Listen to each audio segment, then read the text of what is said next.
یو ملګری دا پوښتنه کړې ده چې یو سړی چاته لور ورکوي نو د لور په ورکولو کې به د ښځې سره مشوره کوي که نه به کوي؟ ښځو سره مشوره د لور په ورکولو کې پکار ده که نه؟ محترمو د لور په ورکولو کې ښځو سره مشوره پکار ده.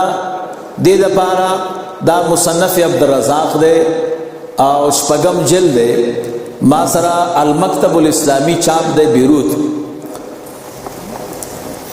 او صفحه دا 109 دی کی روایت راغسته چې حضرت عبداللہ ابن عمر رضی اللہ تعالی عنہما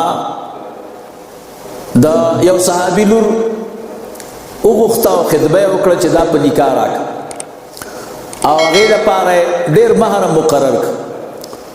هغه صحابي دغه خپله لور یو یتیم ته ورکړه، ده ته یې ورنه کړه. رسول الله مبارک صلی الله علیه وسلم ته د دغې صحابي بیبي راغله، شکایت یې ورته وکړو چې قربان عبدالله ابن عمر صاحب زما لور غوښتې وه خو زما میړه هغه ته ورنه کړه او داسې سړي ته یې ورکړه چې مال نه لري.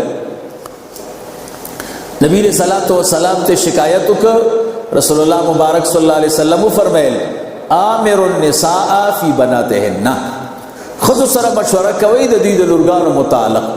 نو چې یو سړی چاته لور ورکوي نو د هغې مور سره بیبي سره مشوره کول پکار دي.